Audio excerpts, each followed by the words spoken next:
This is how easy it is to open a CSV file in Microsoft Excel and split the data properly into columns. CSV, or comma-separated values, is a simple file format used to store tabular data in plain text and are widely used for easy data manipulation and transfer. However, unlike Excel files, data in CSV files is not automatically placed into separate columns, which can lead to a bit of a mess. Imagine you've got this CSV file, but when you open it in Excel, all your data is jumbled into one column. Frustrating, right? Let's fix that. Step 1. Open the CSV file in Excel.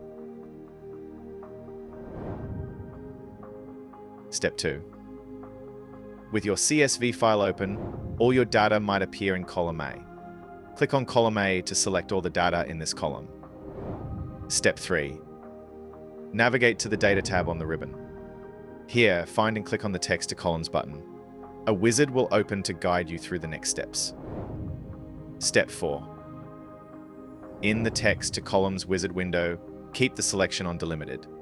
This tells Excel that your data is separated using characters such as commas or tabs. Click Next. Step 5. Now, check the box that corresponds to your delimiter.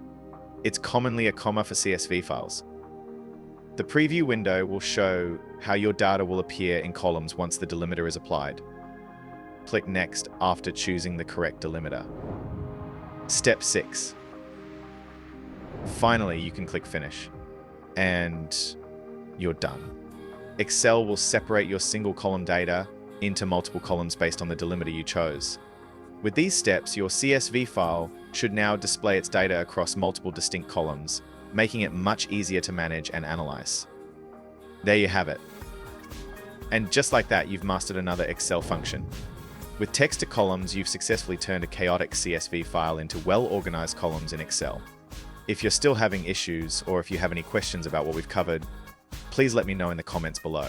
Comma split lines, watch them divide. Columns align, it's tab to tab.